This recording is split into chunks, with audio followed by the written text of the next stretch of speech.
My husband got $33 million and threw me out. After 50 years of marriage.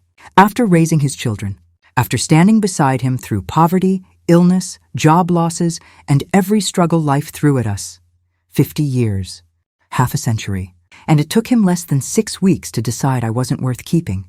My name is Linda. I'm 70 years old. 3 months ago, my husband inherited more money than either of us had ever imagined. He kicked me out of our home. And 3 days later, he was begging for my help. This isn't just a story about money changing someone. It's about 50 years of loyalty being thrown away the moment something better came along. It's about a 70-year-old woman being told she's too old, too boring, not worth the life her husband suddenly thinks he deserves. And it's about what happened when everything he thought he wanted fell apart in 72 hours. You know that saying, money doesn't change people, it reveals who they always were? I used to think that was cynical, bitter, something people said to make themselves feel better. About not having money, I don't think that anymore. Before, I tell you what happened when $33 million destroyed my marriage. I need to know where you're watching from. Drop your city in the comments below, hit that like button, and subscribe to this channel. We share stories like mine every single day. Real women, real experiences, real survival. Every subscription helps other women find these stories when they need them most. This is a story about a man who thought he could erase 50 years with a check. Who thought money could buy him a new life, a younger woman, a fresh start at 74 years old. And it's about what happened when he learned that some things money can't fix. When I met David in 1973, I was 18 years old. He was 22. We had nothing, literally nothing. He worked at a warehouse. I was in nursing school. We lived in a studio apartment with furniture from the street. We were happy. For 50 years, through everything, we were happy. Or so I thought. Then his brother died. His rich, childless, estranged brother who none of us had seen in 20 years. And David inherited everything, $33 million. That's when I learned something about the man I'd spent my entire adult life with. Something I wish I'd never had to know. This story gets worse before it gets better. Much worse. But trust me, you'll want to hear what happened 3 days after he told me to leave. Because what happened next, even I didn't see it coming. I met David at a diner in Queens, New York in the fall of 1973. I was 18 years old, in my first year of nursing school. He was 22, working the night shift at a warehouse in Long Island City. I was waitressing to pay for school. My parents had 7 kids. There was no money for college. If I wanted to be a nurse, I had to pay for it myself. David came in around midnight on a Tuesday, ordered coffee and apple pie, left a $1 tip on a $2 check. That got my attention. Most guys left quarters. Big spender? I said when he came back the next night. He grinned. My mom taught me to tip well. She was a waitress for 30 years. I know how hard you work. We talked every night that week. He'd come in after his shift, stay until I got off at 2 a.m. We'd sit in the empty diner, drink coffee, talk about everything. He wanted to work his way up. Become a manager, maybe own his own business someday. Had big dreams but no real plan for how to get there. I wanted to finish nursing school, help people, make enough money that I'd never have to worry about rent. We're both trying to build something, he said. Maybe we could build it together. He asked me out properly a week later. Took me to a movie, paid for everything even though I knew he barely had money for his own rent. I got it, he insisted. When I take a girl out, I pay. That's how my father raised me. Old-fashioned, but sweet. In 1973, that's what you wanted. A guy who opened doors and paid for dates and called when he said he would. We dated for a year and a half. Slow by today's standards, but normal then. We'd meet after our shifts, walk around the city, go to free concerts in the park, find restaurants with early bird specials. We were poor, really poor, but we were happy. David proposed in the spring of 1975. No fancy restaurant, no elaborate plan, just the two of us in his tiny apartment, eating Chinese takeout. I don't have much, he said, pulling out a small box. But I have this, and I have a promise. I'm going to take care of you, Linda, for the rest of our lives. The ring was tiny, quarter carat, maybe less. I loved it. We got married 3 months later. City Hall wedding, 20 people. My parents, his mother, a few friends. Dinner after at an Italian restaurant in Brooklyn. The whole thing cost maybe $500. Our first apartment was a studio in Astoria, 400 square feet, kitchen in one corner, bed in another, everything else crammed in between. We shared a bathroom with 2 other apartments on our floor.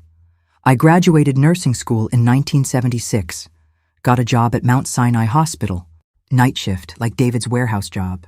We'd pass each other coming and going, leave notes on the tiny kitchen counter, dinner in the fridge, love you, D, coffee made, have a good shift. Our son Mark was born in 1977. I was 22.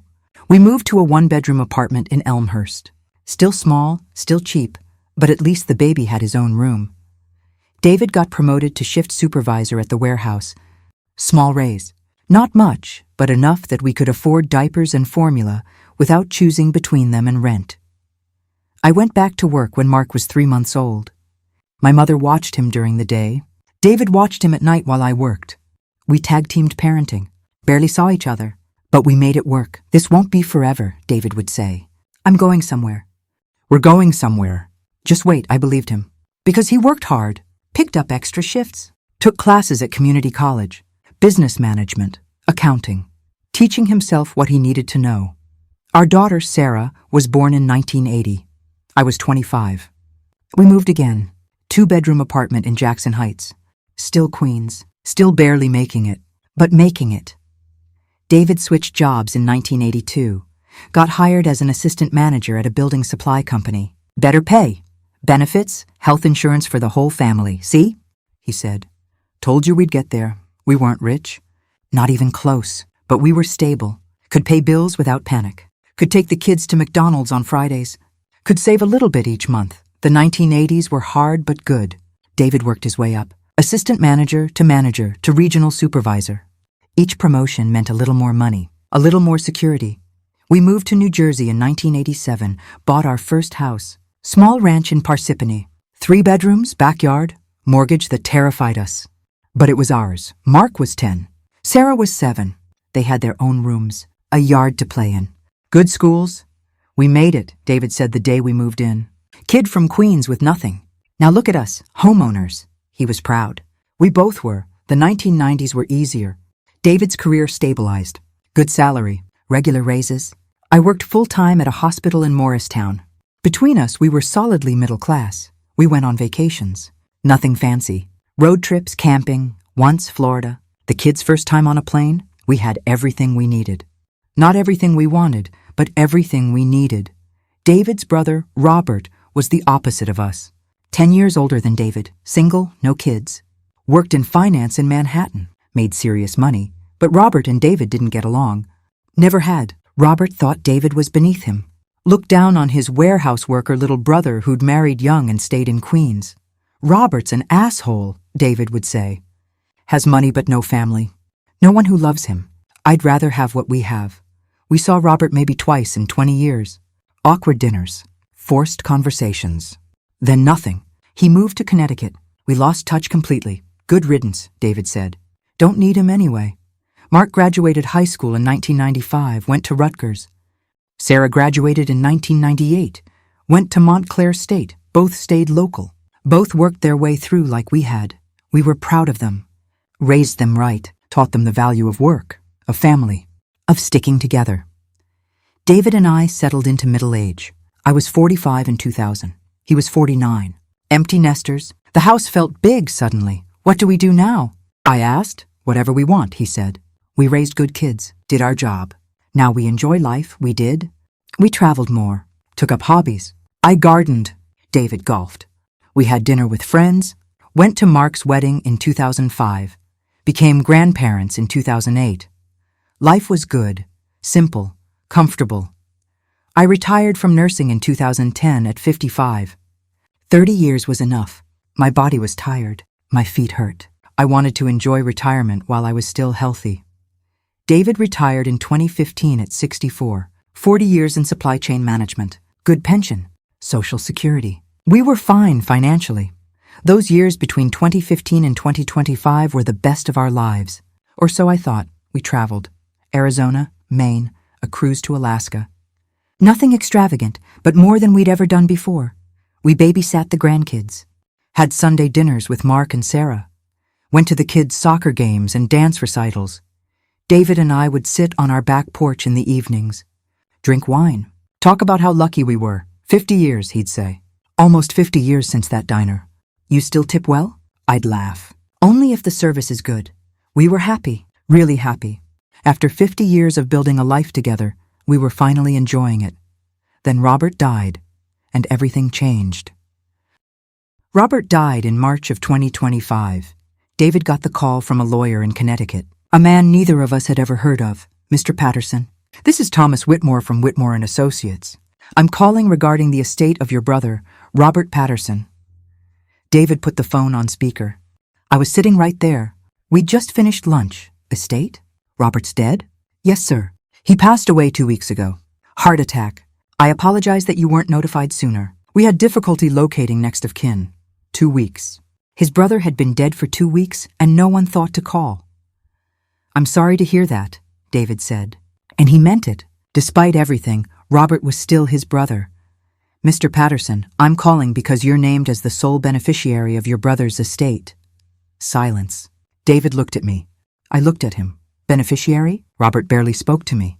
Nevertheless, his will is quite clear. Everything goes to you. The estate is substantial. I'd like to schedule a meeting to discuss details. We drove to Connecticut 3 days later. Met with Thomas Whitmore in his office in Greenwich. Expensive office. The kind with leather chairs and original art on the walls. Your brother was a very successful man, Whitmore began. He retired from finance 10 years ago with considerable wealth. Never married, no children. You're his only living relative. How much are we talking about? David asked. Whitmore slid a folder across his desk. After taxes, estate fees, and all obligations, you'll inherit approximately $33 million. I actually gasped. Couldn't help it. $33 million. David just stared. That can't be right. It's correct. A mix of investments, real estate, cash holdings. It will take approximately 60 days to process everything. But yes, Mr. Patterson, $33 million. We drove home in silence. Complete silence. Couldn't process it. We'd spent 50 years scraping by, saving, worrying about money, making it work. And David's brother, who we'd seen maybe 5 times in 20 years, had $33 million. And left it all to David. What do we do with that kind of money? I asked that night. I don't know. Help the kids, travel, give to charity. Jesus, Linda, $33 million. We need to be smart about this. Talk to a financial advisor. Not make any big decisions. Of course. We'll be smart. That was the last smart conversation we had. The money transferred in May. 60 days, just like the lawyer said. One day we had our pension and Social Security. The next day, David had $33 million in his bank account. I saw the change immediately.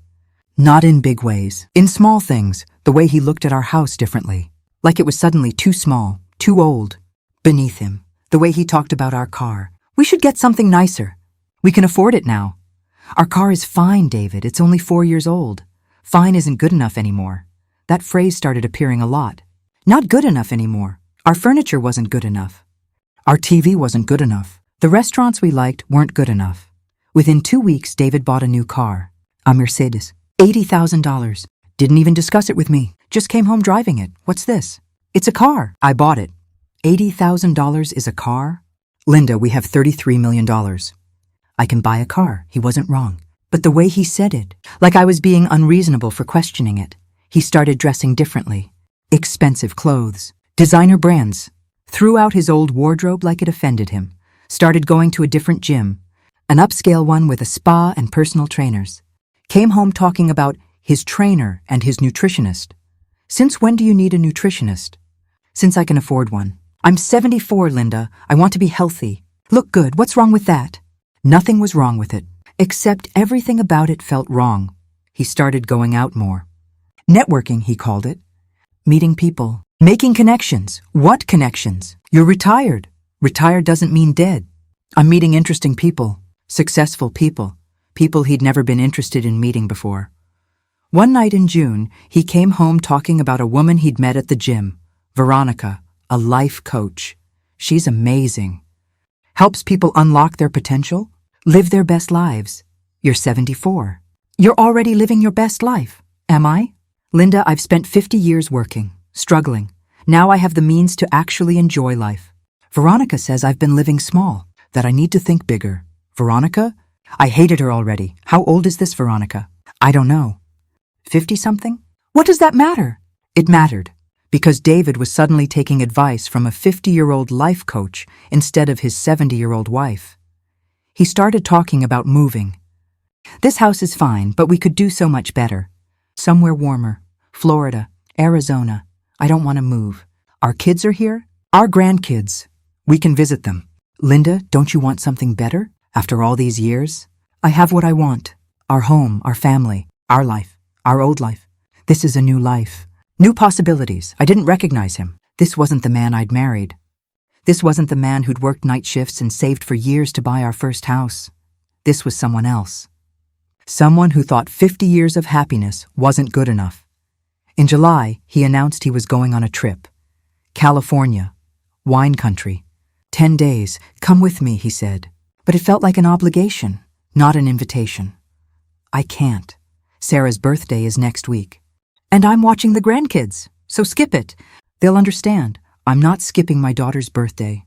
He went alone. Came back tan, relaxed, and even more distant. You should have come. It was incredible. The kind of trip we should have been taking years ago. We didn't have money for trips like that years ago. Exactly. All those wasted years. We could have been living so differently. Wasted years. That's what he called our life. Our marriage. Our 50 years. Wasted. David, what's happening to you? I'm finally living, Linda. For the first time in my life, I'm actually living. And what have you been doing for 50 years? Dying? Maybe I have been. Going through the motions, settling. Not anymore. Settling. He thought our life together was settling. By August, we barely spoke. He was out constantly. Gym, meetings, trips, always somewhere else. When he was home, he was on his phone, texting, laughing at messages I wasn't part of. Who are you talking to? Friends. People I've met. You don't know them. I didn't know them. And he didn't want me to. Our grandkids came over one Sunday. David barely paid attention to them. Used to, he'd play with them for hours. Now he was distracted, impatient. Papa, come outside. Not now. Papa's busy. After they left, I confronted him. You couldn't play with your grandchildren for an hour? I had things to do. Things? What things are more important than your grandkids? Linda, not everyone wants to spend their entire retirement babysitting. Some of us have interests. I felt something break inside me. Something that had been cracking for months. Who are you? Because you're not the man I married. You're right. I'm not. That man was broke, tired, old. I'm not him anymore. You're 74 years old, David, and I'm done living like I'm dead. September came. 5 months since the money. David moved into the guest room. Said he needed space. Said I snored. Said a lot of things that weren't the real reason. The real reason was he didn't want to be near me anymore. We need to talk, I said one night. About what? About us. About what's happening to our marriage. Nothing's happening to our marriage. You're being dramatic, but something was happening. And we both knew it. I just didn't know how bad it was about to get. October brought cold weather and colder silence. David barely came home. When he did, he treated our house like a hotel. Showered, changed clothes, left again. Where are you going? Out. Out where? Does it matter? I'm 74 years old, Linda. I don't need a curfew. He'd come home smelling like expensive perfume. Not mine, someone else's. I wasn't stupid. I knew what was happening, but I didn't want to believe it. Couldn't believe that after 50 years, my husband was cheating on me. One afternoon, Sarah came over. Found me crying in the kitchen. Mom, what's wrong? Your father. He's different. Ever since the money, I know. Mark and I have both noticed. He barely returns our calls.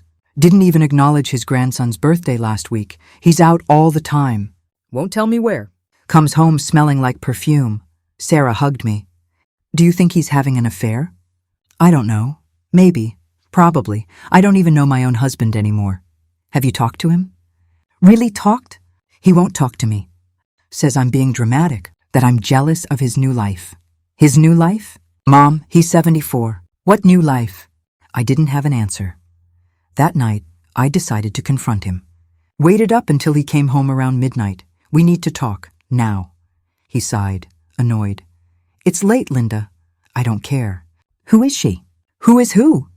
The woman you're seeing. Don't lie to me, David. I can smell her perfume. See the way you're on your phone constantly. I'm not an idiot. He sat down. Didn't deny it. That's when I knew for sure. Her name is Veronica, the life coach. Of course. How long? Does it matter? Yes, it matters. Since August. 3 months. 3 months. While we were still sleeping under the same roof. Still married. How could you? After 50 years? 50 years, he repeated. You say that like it's supposed to mean something. Like I owe you something because of time. You owe me everything. I stood by you when we had nothing. Raised your children. Built this life with you. That life was fine when we had no choice. But now I do have a choice. And I choose more than fine. More than fine. I gave you 50 years, David. 50 years of my life. And I'm grateful. I am. But Linda, look at yourself. You're 70 years old. You look 70. Act 70. I'm not ready to be old yet. The cruelty of it. The absolute cruelty. You're 74, and I feel 20 years younger. Veronica makes me feel alive, young, like I have a future instead of just waiting to die. So that's it? You have money now and I'm disposable? You're not disposable. You're just not what I need anymore. I felt like I'd been slapped. Actually slapped. Get out. What? Get out. Go to her. If I'm not what you need, then go be with someone who is. He stood up. Fine, I will. He packed a bag right there. Clothes, toiletries, important documents. Took him 20 minutes to pack up 50 years. At the door, he turned. I'll have my lawyer contact you. About the house. The house? This is our house. Actually, it's my house. I bought it. It's in my name. And I want you out. You want me out? Of the house we've lived in for 38 years? I'm selling it. Moving to Florida. Veronica and I are buying a place in Miami. Waterfront. This house is too old. Too full of old memories. Time for something new. David, you can't just throw me out. I'm your wife. Not for long. My lawyer will file divorce papers next week. And Linda, I'd suggest you get your own lawyer. Because I'm not giving you half. You didn't earn it. Robert left that money to me. Not us, me. He left.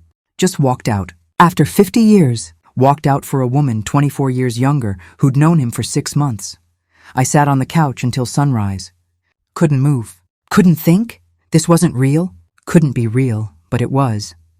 The next day, Mark came over. David had called him. Mom, Dad said you two are separating. He's divorcing me. For his life coach. And he's kicking me out of our house. He can't kick you out. You've been married 50 years. You have rights. He says the house is his. That the inheritance is his. That I didn't earn any of it. Mark's face hardened. That's bullshit. I'm calling him. Don't. He won't listen. He doesn't care, Mark. The money changed him completely. Money doesn't change people, Mom. It reveals who they always were. Maybe he was right. Maybe David had always been capable of this. I'd just never seen it because we'd never had money. Sarah came by that afternoon, brought her kids. They cheered me up a little, but I couldn't stop crying. What am I going to do? I'm 70 years old, 50 years of marriage, and he's just done. Like I'm nothing. You're not nothing, Mom, and he's not going to get away with this. We'll get you a lawyer. A good one. With what money? He has $33 million. I have my Social Security and half a pension. We'll figure it out. But I didn't want to fight. I was tired. 70 years old and exhausted. A week went by. David's lawyer sent papers. Divorce petition. Request for me to vacate the house within 30 days. 30 days. To leave the house I'd lived in for 38 years. I called a lawyer. Jennifer Morrison. She did a free consultation. Mrs. Patterson, this is unconscionable. After 50 years of marriage, he can't just leave you with nothing.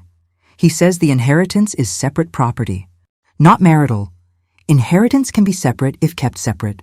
But has he spent any of it on marital assets? The car? Home improvements? Anything? I don't know, maybe? We'll find out. But Mrs. Patterson, I need to be honest. This will be expensive. Fighting a man with $33 million takes resources. I don't have resources. I know. Let me think about this. I might be able to take your case pro bono. What he's doing is elder abuse. Financial and emotional, elder abuse. That's what my marriage had become. I moved in with Sarah 2 weeks later. Couldn't stay in that house anymore. Every room was a memory. Every corner reminded me of what I'd lost. Packed one suitcase. Left everything else. 50 years of possessions. Didn't have the energy to sort through them. David didn't even come by while I packed. Sent a text. Thanks for making this easy. Easy, like I'd done him a favor by not fighting harder. Sarah set me up in her guest room. Her kids tried to cheer me up, but I couldn't stop thinking about it. 50 years, gone, because of money, because a 74-year-old man thought he could buy a new life. He'll regret this, Sarah said. Men like Dad always do. It doesn't matter. The damage is done. I'd been married 50 years, half a century, and in 6 months it was over. I was 70 years old, living in my daughter's guest room, wondering how my life had fallen apart so completely. And then, 3 days after I moved out, my phone rang. It was David, panicking. Linda, I need your help. Please, I need you. Living in Sarah's guest room at 70 years old was humiliating. Not because of Sarah, she was wonderful, supportive, loving, but because I'd spent 50 years building a home, a life. And now I was sleeping in a twin bed surrounded by my grandchildren's artwork on the walls. This wasn't how it was supposed to be. The first morning, I woke up disoriented. Didn't recognize the room. Then I remembered. David had thrown me out. I didn't live in my house anymore. I went downstairs. Sarah was making breakfast for the kids. Morning, Mom. Coffee's ready. Thank you, sweetheart. I sat at her kitchen table, watched her make lunches, get the kids ready for school. This was her life, her home. I was just here. Mom, you okay? I'm fine. I wasn't fine. I was 70 years old, divorced, homeless, living with my daughter. I was the opposite of fine. Sarah drove the kids to school. I sat alone in her house, in her guest room, wondering what I was supposed to do now. My whole life had been built around David. Our home, our routine, our life together. Without that, who was I? I called Mark that afternoon. Needed to talk to someone. How you holding up, Mom? I don't know. I feel like I'm lost. Like I don't know what to do with myself. You're processing. It's only been 3 days since you moved out. Give yourself time. I don't have time, Mark. I'm 70. How much time do I have left to rebuild a life? Don't talk like that. 70 isn't old anymore. You could have another 20, 30 years, 20 more years, living like this, dependent on my children. That thought made me want to cry. Has Dad called you? I asked. No. Radio silence. I tried calling him yesterday. He didn't pick up. He's probably too busy with his new life. His stupid midlife crisis at 74. I can't believe him, Mom. 50 years and he just throws it away. He thinks the money makes him different, better, young. Money doesn't make you young. It just makes you a rich old fool. That made me laugh. First time I'd laughed in days. Sarah came home with groceries. I helped her put them away, trying to feel useful. You don't have to help, Mom. Just relax. I need to do something. I can't just sit around, then help. I'm not going to stop you. But don't feel like you owe me. You're my mom. You took care of me for 45 years. Now it's my turn.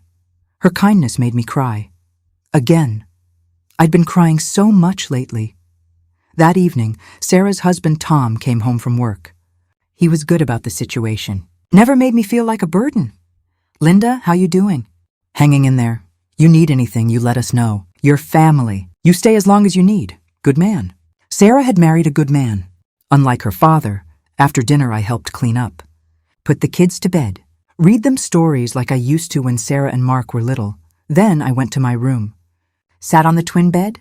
Looked at my one suitcase of belongings. This was my life now. 70 years old, one suitcase, no home, no husband. How had it come to this? I thought about calling David, begging him to reconsider, reminding him of 50 years, of our children, our grandchildren, everything we'd built. But I knew it wouldn't matter. He'd made his choice. Money and a younger woman over me. That night I couldn't sleep. Lay awake thinking about everything. The apartment in Queens, our first house, raising the kids, all of it. Had those years meant nothing to him? Had I been that easy to discard? The next morning, Sarah found me in the kitchen at 5 a.m. I'd been up for hours. Mom, you okay? Couldn't sleep. Didn't want to wake anyone. You can make noise, Mom. This is your home now, too. But it wasn't. It was Sarah's home. I was just a guest. A 70-year-old woman who'd lost everything. Jennifer Morrison, the lawyer, called that afternoon. Mrs. Patterson, I've reviewed your case. I'm willing to take it pro bono. What your husband is doing is elder financial abuse. We can fight this. How long will it take? Divorce cases can take a year. Maybe more if he fights hard. And with his resources, he'll fight hard. A year. I'd be 71 by the time it was over. Living with my daughter for a year. What are my chances? Good, you were married 50 years. New Jersey is an equitable distribution state. You're entitled to a significant portion of marital assets. The inheritance complicates things, but we have arguments. And if we lose, we won't lose everything. Worst case, you get spousal support, Social Security. Your pension? You won't be destitute, but I wouldn't have my home either. Wouldn't have the life I'd built. Okay, let's do it. Good. I'll file a response to his petition. Contest the divorce terms. Request discovery on all assets. We'll fight this, Mrs. Patterson. I hung up feeling slightly better. At least I was doing something. Not just accepting it, Mark called that evening. Mom, I tried Dad again. Still nothing. It's like he's erased us. He's building his new life. We're part of the old one. That's insane. We're his children. I know, honey. I know. Sarah told me you got a lawyer. Good. Take him for everything he's worth. I don't want revenge, Mark. I just want what's fair. After what he's doing to you? I want revenge. I understood. I felt it too sometimes. Anger, rage. How dare he do this after 50 years? But mostly, I just felt sad. Heartbroken. Like I'd lost the person I'd spent my entire adult life with. Because I had. On the third day at Sarah's house, I was helping with laundry when my phone rang. Unknown number. I almost didn't answer, but something made me pick up. Hello? Linda. David's voice, shaking, panicked, nothing like the confident man who'd walked out on me. What do you want, David? I need your help, please. Something's happened. I don't know what to do. I need you. My first instinct was to hang up. Let him suffer. Let him figure it out alone like he'd left me to do. But 50 years of being a wife, a mother, a nurse, 50 years of taking care of people, made me pause. What happened? I can't explain on the phone. Can you come? Please, Linda. I'm at Miami General Hospital. I need you. I'm scared. Hospital. My nurse instincts kicked in immediately. Are you hurt? Not me, it's... Please just come. I know I don't deserve it. I know. But I'm begging you. I need you. He was crying. David was actually crying. I'm in New Jersey, David. It's a 3-hour flight. I'll pay for the ticket. First class. Whatever you need. Just please come. I should have said no. Should have hung up. Let him deal with whatever crisis he'd created, but I couldn't. I'll look at flights. But David, I'm not promising anything. Thank you. Thank you. Just, please hurry. He hung up. I stood there holding my phone, shaking. Sarah walked in. Mom, what's wrong? You're white as a sheet. That was your father. He's in a hospital in Miami. He needs my help. Are you kidding me?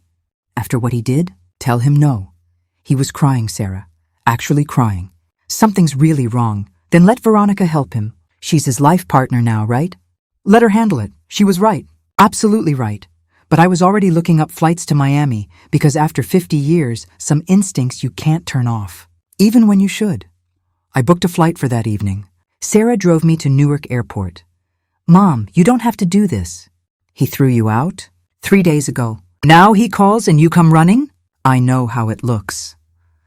It looks like he's using you. Again. Maybe. But he sounded terrified, Sarah. In 50 years, I've never heard him sound like that. Good. Let him be terrified. He deserves it. She was right. But I was still getting on that plane. If he's manipulating you, if this is some trick to get you to drop the divorce proceedings, promise me you'll come right home. I promise. She hugged me at the gate. Call me when you land. Let me know you're okay. The flight was 2.5 hours. First class, like David promised. The ticket confirmation came from his email. He'd booked it while we were on the phone. I landed in Miami at 11 p.m. Took an Uber straight to Miami, General Hospital. The hospital smell hit me immediately. Antiseptic, illness, death. I'd spent 30 years working in hospitals. The smell never changed. I found David in the ICU waiting room. He looked terrible, pale, shaking.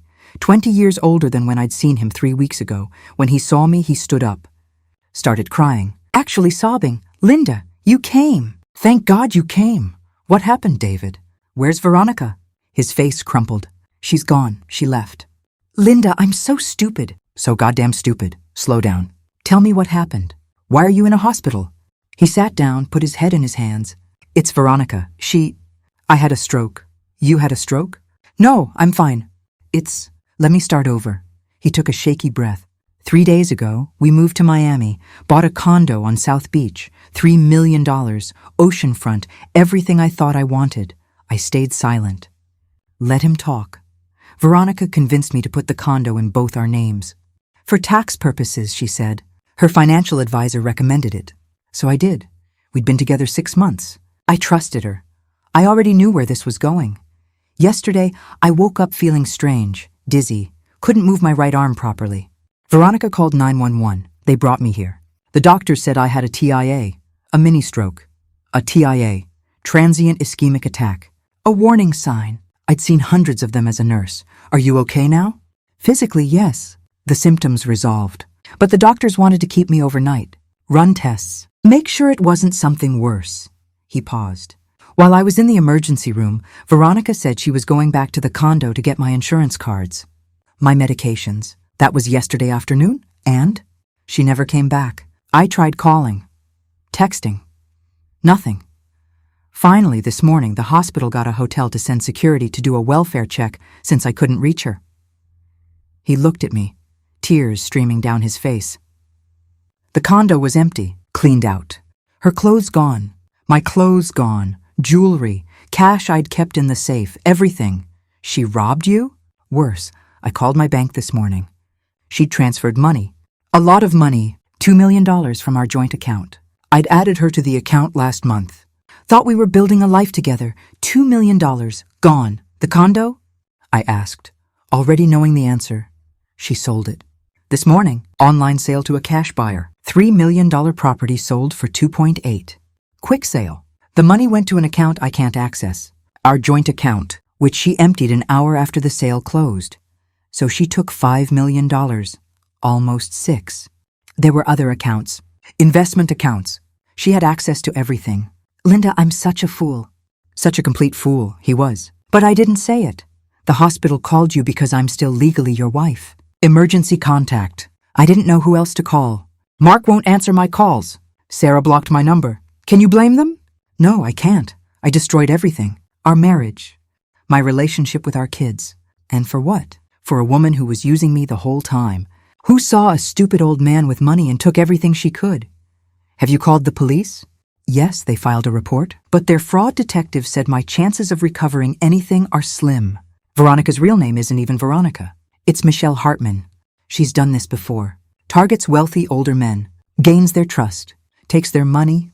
Disappears. She's a con artist. A professional one. The detective said she's wanted in 3 states.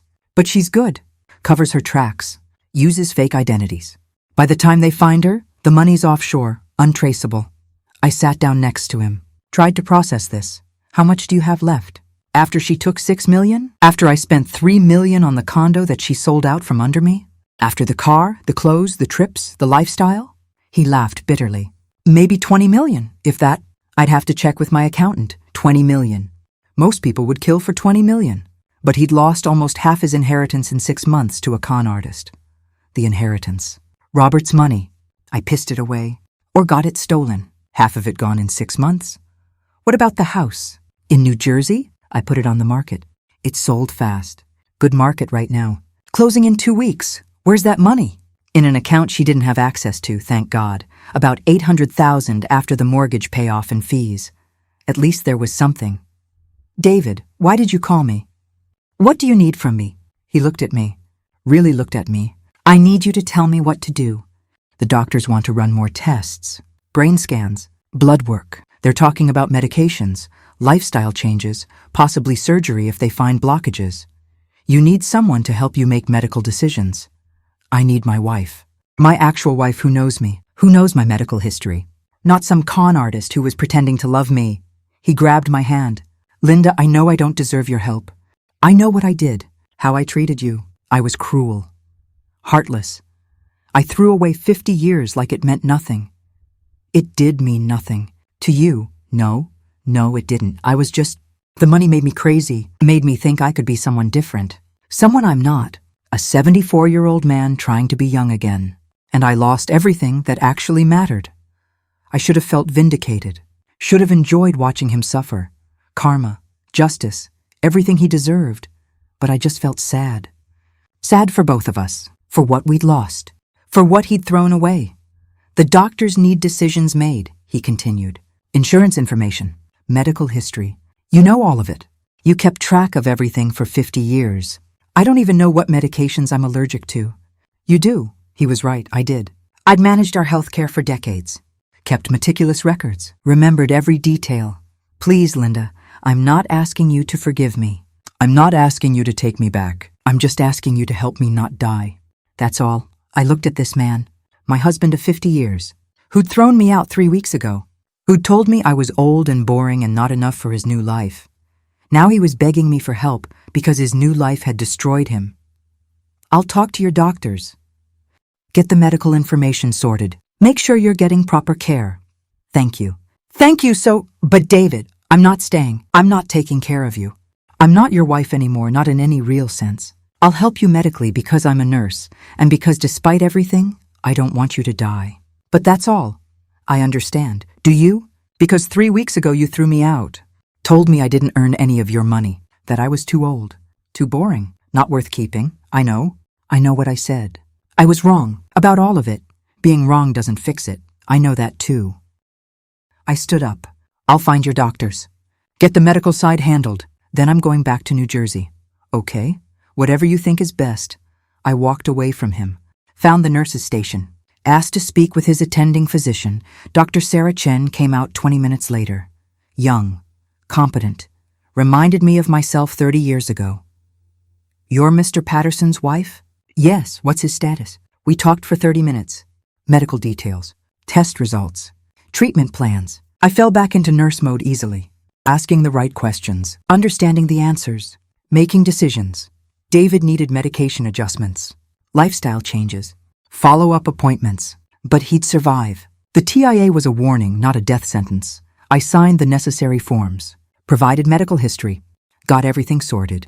Then I called Sarah. I'm coming home. First flight tomorrow morning. How is he? He'll live. But Mom, he lost $6 million to a con artist. Veronica cleaned him out and disappeared. Good. Karma's a bitch. Maybe it was. But watching David fall apart didn't feel as satisfying as I'd thought it would. It just felt sad. I flew back to Newark the next morning. Sarah picked me up at the airport. How bad was it? Bad. He had a mini stroke. He'll be okay physically. But Veronica took him for almost $6 million. Sarah's mouth fell open. $6 million? She was a professional con artist, targeted wealthy older men. She saw him coming from a mile away. Good. He deserves it. I didn't respond. Part of me agreed. But another part, the part that had loved him for 50 years, just felt sorry for him.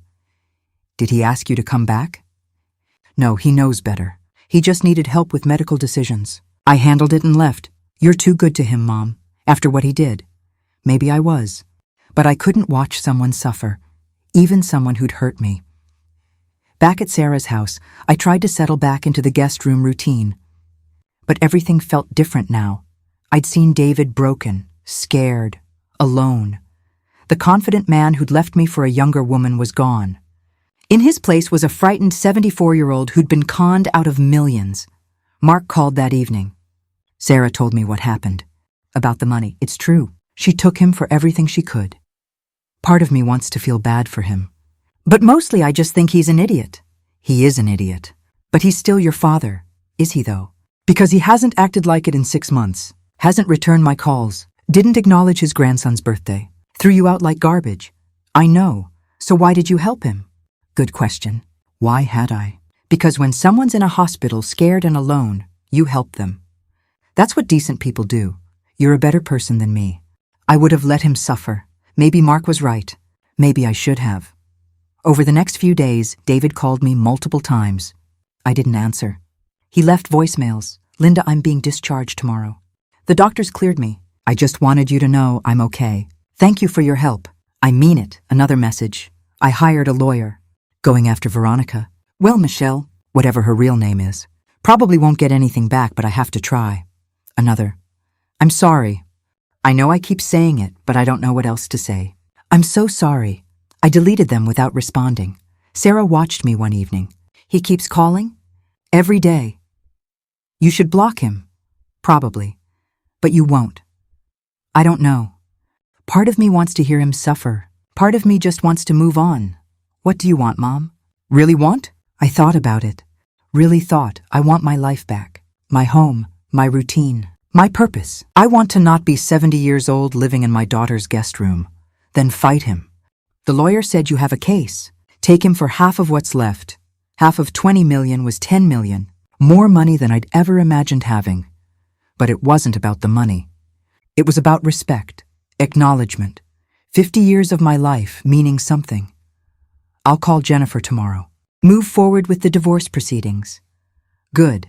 Jennifer Morrison called me before I could call her. Mrs. Patterson, I heard about the Miami situation. The con artist. News travels fast. Small legal community. Your husband's lawyer is also in my network. This changes things. How? He's lost almost half the inheritance. What's left is still substantial, but the landscape is different. We can argue that his reckless spending and poor judgment show he shouldn't have full control of assets. That you would have protected the money better. I would have? I know. That's our argument. A 50-year marriage where you were the stable, responsible partner. He gets money and immediately loses half of it to a con artist. We paint a picture. What kind of settlement can I expect?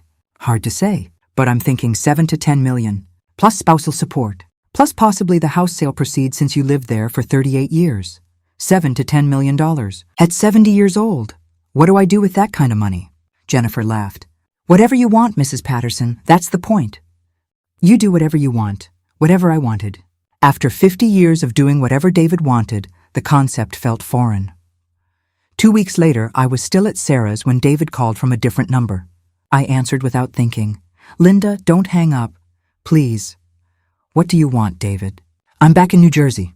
Staying at a hotel in Parsippany, near our old house. The closing is tomorrow. I wanted to ask if you wanted anything from the house before the new owners take possession. Our house. 38 years of memories. I hadn't thought about my things still being there. What's still there? Everything. Your clothes, your books, photos. I didn't throw anything out. Just left it all. I can pack it up for you if you want. I'll come by tomorrow, before the closing. Pack my own things. I'll meet you there. Give you the key. I won't stay if you don't want me to. The next day, I drove to our house. David's car was in the driveway. He came out when I pulled up. He looked terrible, thinner, older, defeated. Hi. Hi.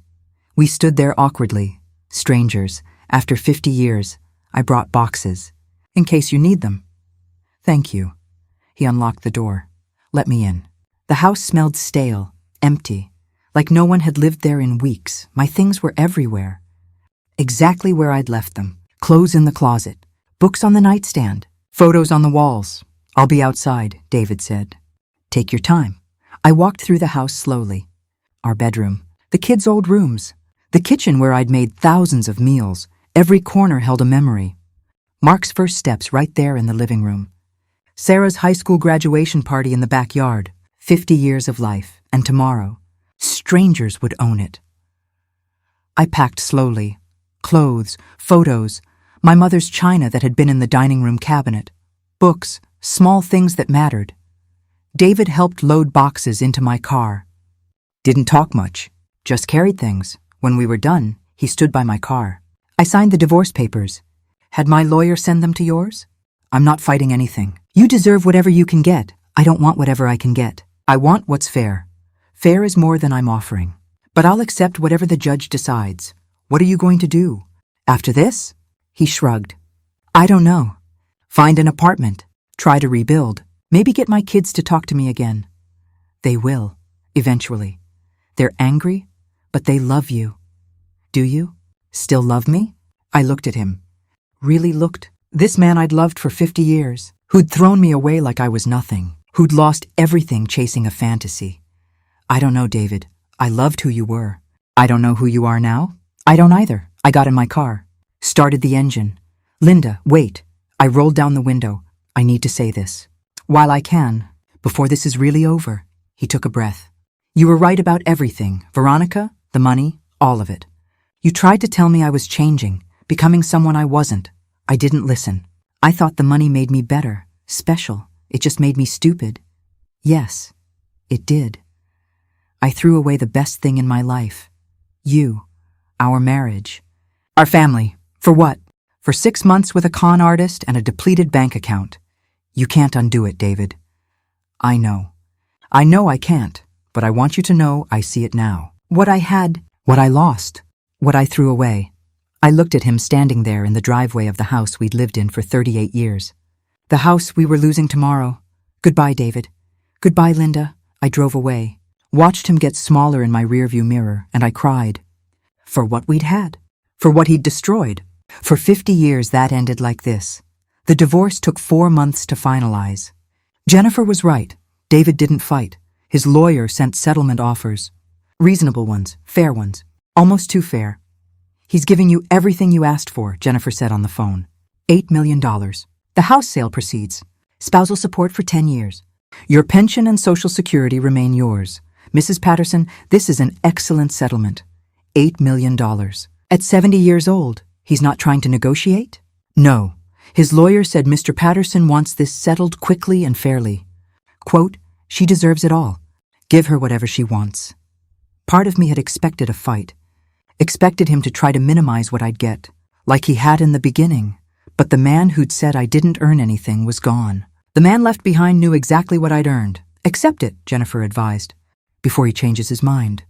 I signed the papers in December. 4 months after that phone call from Miami. 7 months after he'd kicked me out. The money transferred in January. $8 million appeared in my bank account. Money I'd never imagined having. David called after the divorce finalized. I answered. It's done, he said. We're officially divorced. I know. I got the papers. Did you get the money? Yes, thank you for not fighting. I had no right to fight. You earned every penny. More than that, honestly. Silence between us. The silence of 50 years ending. What will you do now? He asked. I don't know yet. Figure out my life, I guess. You'll be good at it. You always were better at life than me. David, I should go. I just wanted to make sure everything went through. That you're taken care of. I am. I'm fine. Good. That's good. He hung up. I sat there with my phone feeling strange. 50 years of marriage? Over. Just like that, Mark and Sarah took me to dinner to celebrate. You're free, Mom, and rich. What are you going to do? I honestly don't know. Travel. Buy a house. Whatever you want. Whatever I wanted. At 70 years old, I could finally do whatever I wanted. The first thing I did was buy a house. Not a mansion. Not something to prove anything to anyone. Just a nice house. 3 bedrooms in Montclair, New Jersey. Close to Sarah, close to Mark, close to my grandkids. I paid cash. Walked into the closing with a check. The real estate agent looked shocked. You're not financing? No, I'm paying in full. At 70 years old, I bought my first house. My name only on the deed. My house. I decorated it slowly, carefully. Every piece of furniture I chose. Every paint color. Every detail. This was mine. Sarah helped me pick out things. Mom, you can afford expensive stuff. Don't buy cheap furniture. I don't need expensive. I need comfortable. I wasn't trying to impress anyone. Just trying to build a home. Mark brought the grandkids over. They loved it, especially the backyard. Grandma, can we come here every weekend? Whenever you want. I started volunteering at the hospital again. Not as a nurse, I was too old, too out of practice, but at the information desk. Helping people find their way. It felt good. Having purpose again. Being useful, I joined a book club. Met women my age, widows, divorcees, women starting over just like me. You're 70 and you just got divorced? One woman asked. How does that feel? Terrifying, liberating, both. I traveled. Small trips at first, weekend getaways, then bigger ones. A cruise to Alaska I'd always wanted to take. A trip to Ireland with Sarah. At 70 years old, I was finally living the life I'd wanted. One afternoon in March, 6 months after the divorce, I was gardening when my phone rang. David. I almost didn't answer. But something made me. Hello? Linda, hi. I'm sorry to bother you. What do you need, David? Nothing. I wanted you to know I'm doing better. Got an apartment. Started therapy. Trying to be less of an idiot. That's good. Mark and I had lunch last week. First time he'd agreed to see me since everything happened. It went okay. I'm glad. Sarah still won't talk to me. Can't blame her. Give her time. I will. He paused. How are you? Really, I'm good. I bought a house. I'm traveling. Living my life? That's wonderful. You deserve it.